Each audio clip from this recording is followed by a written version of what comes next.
سلام بچه ها، چطورین؟ امیدوارم که حالتون خوب باشه. امروز اومدم تا در مورد کتاب هنر ظریف بیخیالی که اثر فوق‌العاده آقای منسونه باهاتون صحبت کنم.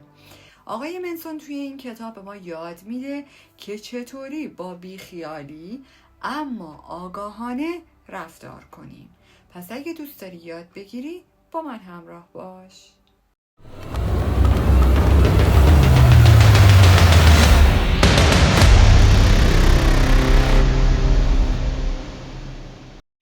به نام خالق هستی، هنر ظریف بیخیالی، فصل 3.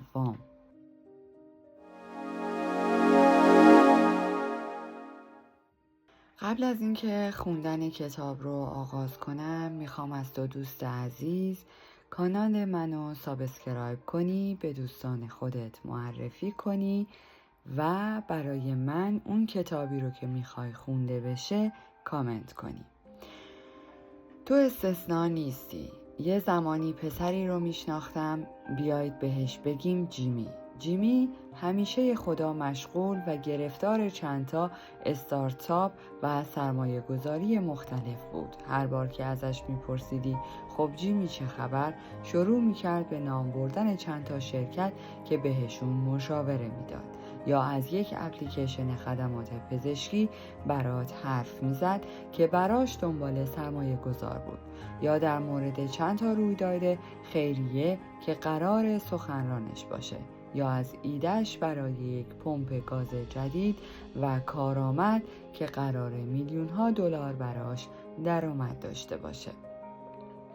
این بشر همش اینور و اونور میرفت. همیشه موتورش روشن بود و اگر چند دقیقه بهش زمان برای مکالمه میدادی با حرفهای قلمبه سلمبش در مورد اینکه چجوری کره زمین روی انگشت‌های این آدم میچرخه و اینکه چقدر ایده های جدیدش خفنه تو رو بمبارون میکرد و اونقدر از این و اون اسم میبرد که انگارداری با یک خبرنگار مجله زرد صحبت میکنی.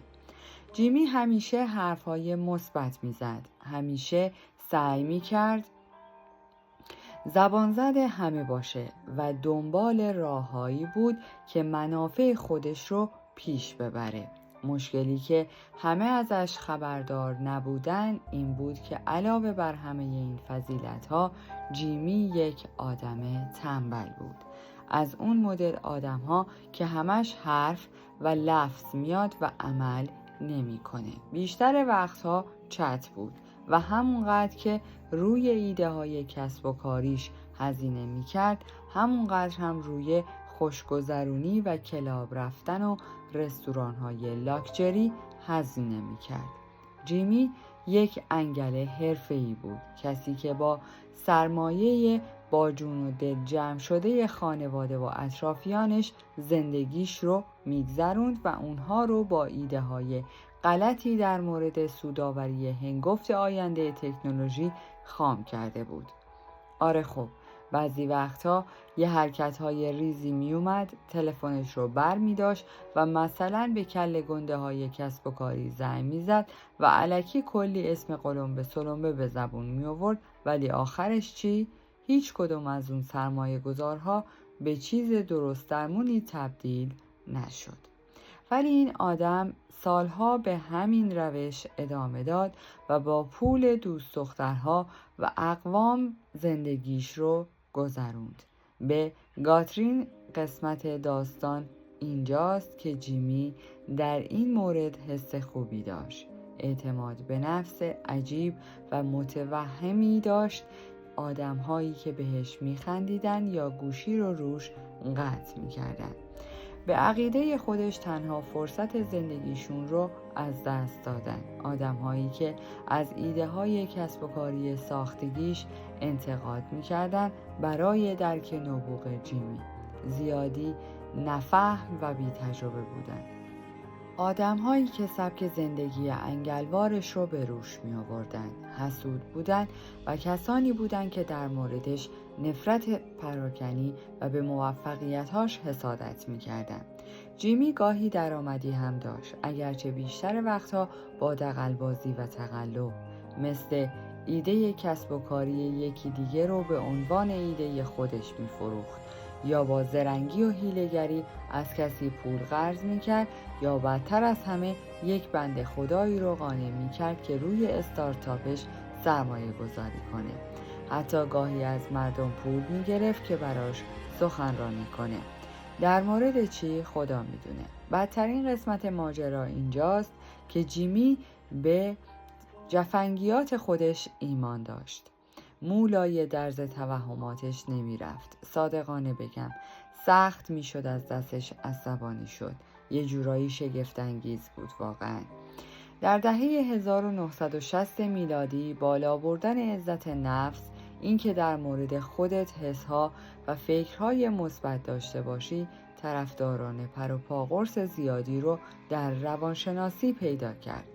پژوهش ها نشون میداد آدم هایی که خودشون رو دست بالا می گرفتن عملکرد بهتری داشتن و مشکلات کمتری درست می کردن.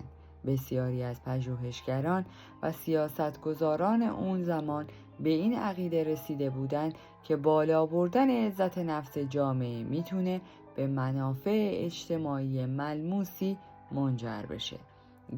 کاهش بزهکاری، نتایج تحصیلی بهتر، اشتغال بیشتر، کسری بودجه کمتر.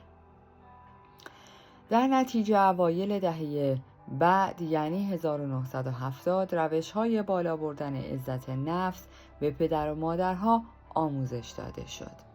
تراپیست‌ها، سیاستمداران و معلم‌ها روش تأکید می‌کردند و به تدریج این تفکر وارد سیاست‌های سیستم آموزشی شد. برای مثال نمره‌ها رو بردن بالا برای اینکه بچه‌های ضعیف حس بهتری در مورد عملکرد ضعفشون داشته باشن. جایزه‌های ساختگی و مهرهای هزار آفرین الکی برای هر نوع مشارکت کوچک و موفقیت‌های معمولی به بچه‌ها اعطا می‌شد. تکالیف درسی پوچ و بیخود به بچه‌ها داده می‌شد، مثلا اینکه 10 تا دلیل بنویس که چرا خاص و ویژه هستن، یا 5 تا از چیزهایی که در مورد خودشون خیلی دوست دارن رو بگن. کشیش‌ها هم در گرد همایی‌های کلیسا به حضار می‌گفتند که همشون در چشمان خداوند به طرز منحصر به فردی خاص هستند و سرنوشتشون اینه که به درجات اعلا برسن و در میانمایگی نمونن. سمینارهای انگیزشی و کسب و کاری فراوان هم مثل قارچ سر از خاک درآوردند که همون ایده پرتناقض رو تکرار میکردن. هر کدوم از ما میتونه استثنایی باشه و به موفقیت‌های بزرگی برسه، ولی یک نسل طول کشید که داستان به این ایده تغییر کرد. همه ما استثنایی نیستیم. معلوم شد که این که صرفاً در مورد خودت حس خوبی داشته باشی بی‌معنیه، مگر اینکه دلیل خوبی وجود داشته باشه که حس خوبی در مورد خودت داشته باشی. معلوم شد که سختی‌ها و شکست‌ها برای ساختن آدم‌های مصمم و موفق مفید و حتی ضروریه. معلوم شد که این که به آدم‌ها تلقین کنیم استثنایی هستند و بی‌دلیل در مورد خودشون حس خوب داشته باشند به جامعه‌ای پر از بیل گیتس ها و مارتین لوتر کینگ ها منجر نمیشه، بلکه به جامعه‌ای پر از جیمی ها منجر میشه. جیمی مؤسس متوهم استارتاپ جیمی، کسی که هر روز علف میکشید و هیچ مهارت قابل عرضه‌ای نداشت جز اینکه از خودش گزافه گویی کنه و خودش هم باورش بشه. جیمی همون که سر شریکش داد میزد و بهش میگفت بی مصرف، در حالی که با کارت بانکی حساب شرکت توی یک رستوران مجلل صدها دلار خرج میکرد تا مخ یک مدل روسی رو بزنه. جیمی کسی که خیلی زود به جایی رسید که دیگه خاله یا عمه‌ای نداشت که بتونه ازش پول قرض کنه. حالا که تا اینجا با من همراه شدی، لایک کن، کامنت بذار و این کانال رو با دوستان خودت به اشتراک بذار. بله، اون جیمی مغرور، اون جیمی با اعتماد به سقف، اون جیمی با عزت نفس بالا، همون جیمی که اونقدر وقت صرف لفظهای من فلانم و من بیسارم کرد که یادش رفت واقعا کاری انجام بده. مشکلی که من با جنبش عزت نفس دارم اینه که عزت نفس رو بر این اساس میسنجید که آدم‌ها چقدر در مورد خودشون حس مثبتی دارن، ولی یه مقیاس دقیق‌تر و واقعی‌تر براش اینه که آدم‌ها در مورد جنبه‌های منفی خودشون چه حسی دارن. اگر آدم‌هایی مثل جیمی 99.9% مواقع حالشون خوب در حالی که دنیای اطرافشون داره از هم میپاشه، این چجوری میتونه ملاک معتبری برای یک زندگی موفق و خوشبخت باشه؟ جیمی خودش رو محق میدونه و این یعنی فکر میکنه لایق چیزهای خوب بدون اینکه لازم باشه به چنگشون بیاره. معتقده که باید بتونه پولدار بشه بدون اینکه براش عرق بریزه. معتقده باید محبوب و خوش انرژی باشه و ارتباط خوبی داشته باشه بدون اینکه به کسی کمک کنه. معتقده که باید سبک زندگی فوق‌العاده‌ای داشته باشه بدون اینکه یک سری چیزها رو فدا کنه. آدم‌هایی مثل جیمی اونقدر روی احساس خوبی که نسبت به خودشون دارن قفلی میزنن که در دنیای توهمی زده خودشون معتقدن که دارن کارهای خفنی میکنن، در حالی که اینطور نیست. فکر میکنن که روی صحنه سخنرانهای خفنی هستند، ولی در واقع خودشون رو مسخره کردن. معتقدن که استارتاپ های خفنی رو راه اندازی کردن، در حالی که هیچ وقت کسب و کار موفقی نداشتن. به خودشون میگن مربی زندگی و برای کمک کردن به بقیه ازش پول میگیرن، در حالی که فقط 25 سالشونه و هیچ دستاورد قابل توجهی توی زندگیشون ندارن. آدم‌های خودمحققین همیشه در حال تراوش اعتماد به نفس کاذب هستند.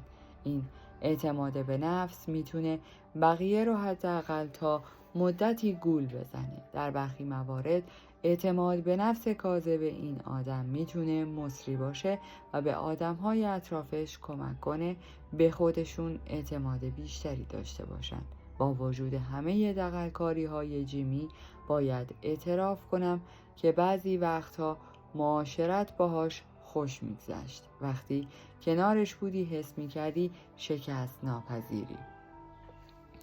ولی مشکل خودمحقبینی اینجاست که باعث میشه مردم احساس نیاز کنن که همیشه در مورد خودش احساس خوبی داشته باشه، حتی اگر به قیمت از دست دادن آدم‌های اطرافشون تموم بشه.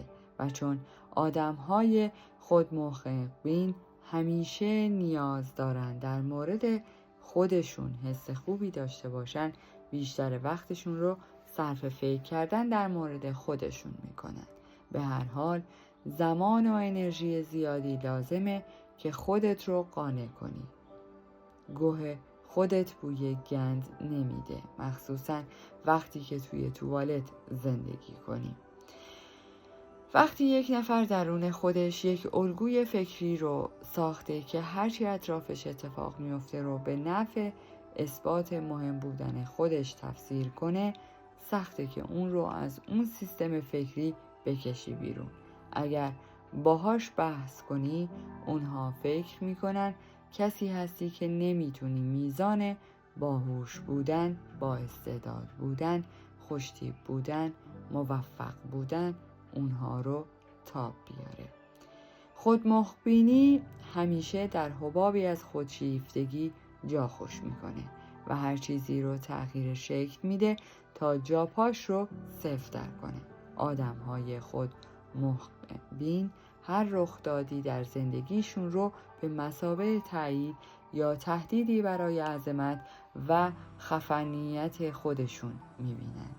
اگر اتفاق خوبی براش بیفته دلیلش کار فوق‌العاده‌ایه که انجام دادن. اگر اتفاق بدی براشون بیفته دلیلش اینه که یک بدخواه و حسود دارن که میخواد ایشون رو پایین بکشه. خود محکم بین نفوذ ناپذیره. آدم‌های خود محکم بین خودشون رو در توهمی فرو میبرن که از حس خود برتریشون تغذیه میکنه. اونها ارتفاع پرچین‌های ذهنیشون رو تا جایی که میتونن بالا میبرن، حتی اگر برای این کار لازم باشه از آدم‌های اطرافشون سوء استفاده های فیزیکی یا عاطفی بکنن. سرخوشی شادکامی نیست. ملاک درست برای تشخیص ارزش خود این نیست که آدم در مورد تجربه های مثبتش چه حسی داره، بلکه اینه که در مورد تجربه های منفیش چه حسی داره. آدمی مثل جیمی با سرهم کردن موفقیت‌های خیالی خودش رو از مشکلاتش قایم میکنه و چون نمیتونه با مشکلاتش مواجه بشه، صرف نظر از این که در مورد خودش چه حس خوبی داره، باز هم آدم ضعیفیه. آدمی که واقعاً برای خودش ارزش قائله میتونه رک و پوسکنده به جنبه‌های منفی شخصیتش نگاه کنه. آره، من بعضی وقتها آدم بی‌مسئولیتی هستم. آره، بعضی وقتها در مورد موفقیت هام اغراق میکنم. آره، من زیادی به حمایت‌های دیگران متکی هستم و باید بیشتر قائم به ذات باشم و برای بهبودشون کاری بکنه. ولی آدم‌های خود محق بین از اونجایی که نمیتونن صادقانه به مشکلات خودشون اقراق کنن، نمیتونن به طرز معنادار و بنیادی زندگیشون رو بهبود ببخشن. اونها گیر افتادن و همش از این سرخوشی به اون سرخوشی میپرن و کیلو کیلو انکار در وجود خودشون تلمبار میکنن. ولی در نهایت واقعیت یه جایی میاد وسط و مشکلات بنیادین یک بار دیگه خودشون رو نشون میدن. اینجا فقط زمان وقوع اون مشکلات و میزان دردناک بودنشون مطرحه. همه چی از هم میپاشه. ساعت 9 صبح سر کلاس زیست شناسی نشسته بودم. با آرنج به نیمکت تکیه داده بودم و سرم رو گذاشته بودم روی دستهام و به عقربه ثانیه شمار ساعت کلاس نگاه می کردم که با هر تیک تاک چرت و پرتای معلم در مورد کروموزوم ها و میتوز ها رو خفه می کرد. مثل بیشتر بچه های 13 ساله در یک کلاس شلوغ و پر زلم زلوم اون روزها حوصله‌ام سر رفته بود تا اینکه یکی در کلاس رو زد. آقای پرایس ناظم مدرسه سرش رو آورد داخل کلاس و گفت ببخشید که مزاحم وقت کلاستون شدم. مارک، میشه چند لحظه بیای بیرون؟ در ضمن وسایلت رو هم با خودت بیار. به نظرم عجیب اومد چون معمولاً بچه‌ها رو میفرستن پیش ناظم، نه اینکه ناظم بیاد سر وقت. یکی از بچه‌ها وسایلم رو جمع کردم و از کلاس زدم بیرون. راهروی مدرسه خلوت بود. صدها کمد بژ در دو طرف راهرو تا انتهای سالن صف‌آرایی کرده بودند. مارک، میشه کمد خودت رو به من نشون بدی؟ بله حتما. و همراه با ناظم رفتم سمت کمدم. با موهای بلند و شلخته در حالی که یک شلوار جین بگی و یک تیشرت بزرگ سایز تنم بود رسیدم به کمدم. آقای پرایس گفت بازش کن لطفاً. همین کار رو کردم. اومد جلوی من و کاپشن، لباسهای باشگاه و کوله پشتیم رو جمع کرد. تقریباً همه محتویات کمدم منهای چند تا دفتر و خودکار. راه افتاد سمت اتاق خودش و بدون اینکه به عقب نگاه کنه گفت دنبالم بیا. حسهای ناجوری اومده بود سراغم. به اتاقش که رسیدم از من خواست که بشینم. در رو بست و قفلش کرد. رفت سمت پنجره ها و کرکره هاش رو کشید پایین که کسی از بیرون نتونه داخل رو ببینه. گفت دستم شروع کرده بود به عرق کردن. این یک ملاقات معمولی با ناظم مدرسه به نظر نمی اومد. آقای پرایس شروع کرد به زیر و رو کردن وسایل من. جیب هام رو گشت، زیب های کولم رو باز کرد، لباس های باشگاهم رو تکون داد و همه رو روی زمین انداخت.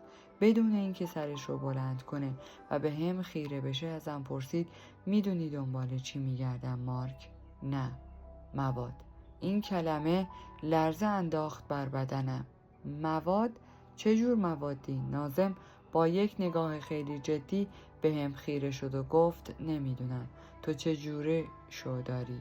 این رو در حالی گفت که داشت یکی از پوشه های پلاستیکیم رو باز می کرد که داخلش رو بگرده.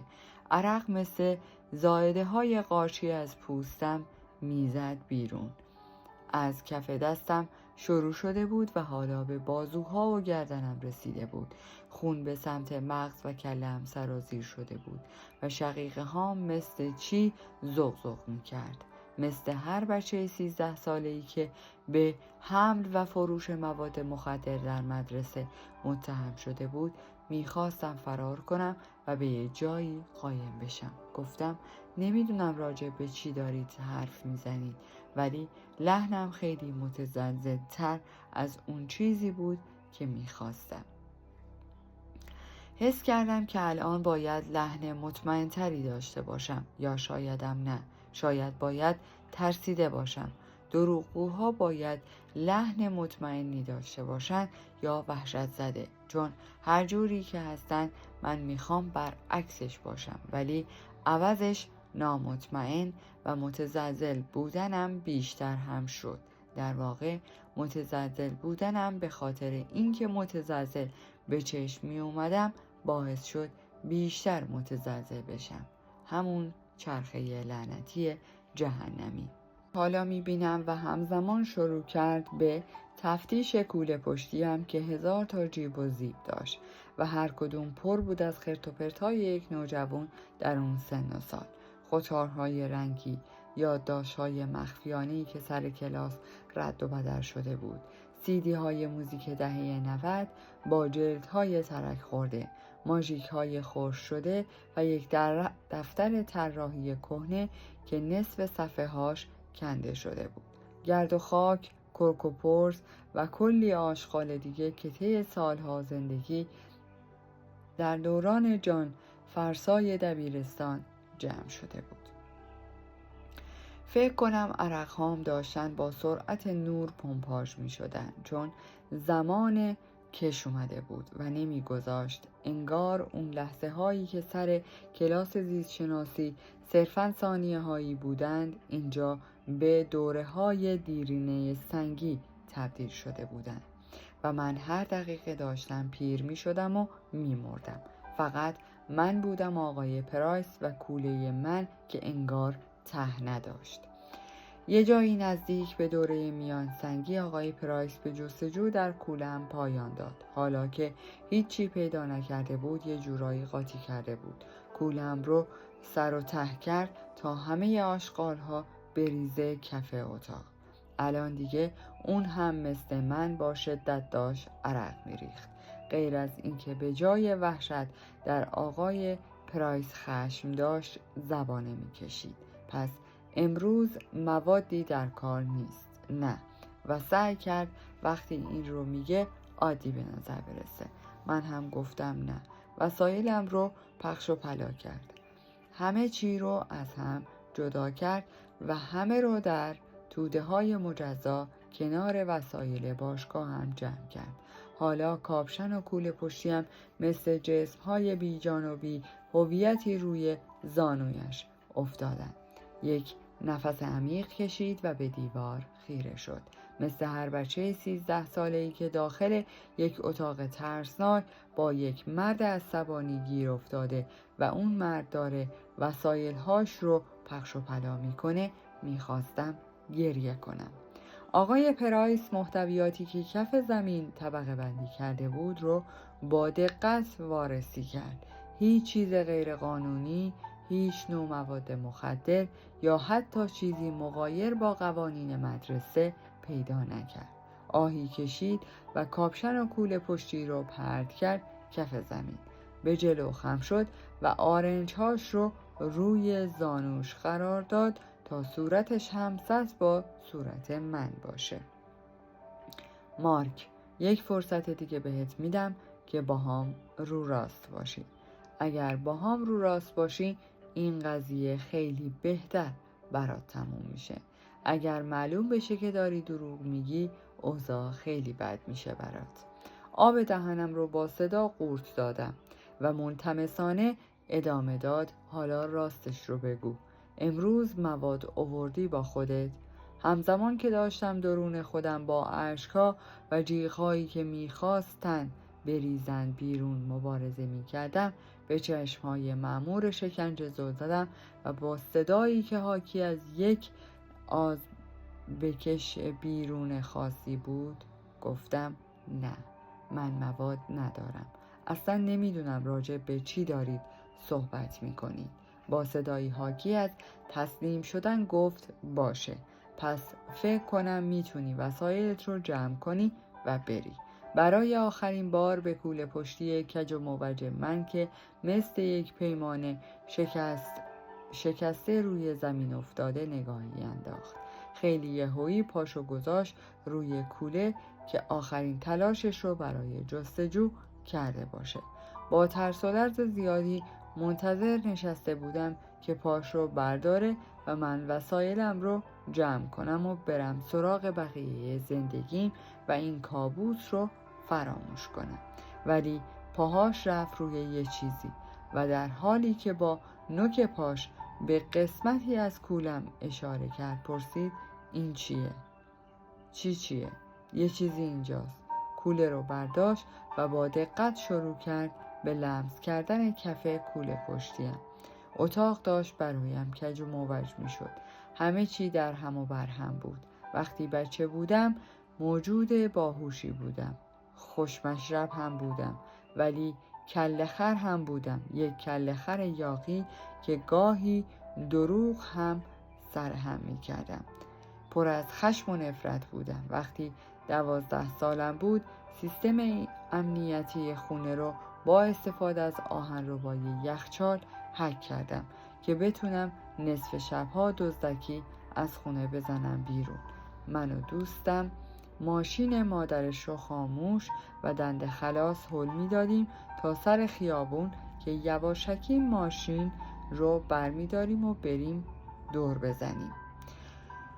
موضوعی که برای تکلیف مدرسه انتخاب می کردم سخت جنین بود، چون می دونستم معلم ادبیات ما یک مسیحی کاتولیک سفت و سخت بود. با یکی دیگه از دوستهام از مامانش سیگار کش می رفتیم و پشت مدرسه به بچه ها می فروختیم و البته یک جیب مخفی ته کوله پشتیم تعبیه کرده بودم که توش ماریجوانا قایم کنم.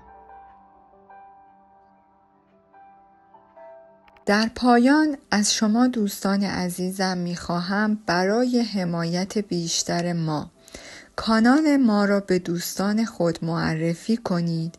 برای انرژی بیشتر ما رو لایک کنید و برای ادامه پرقدرت‌تر سابسکرایب. تا درودی دیگر، درود و 200 بدرود.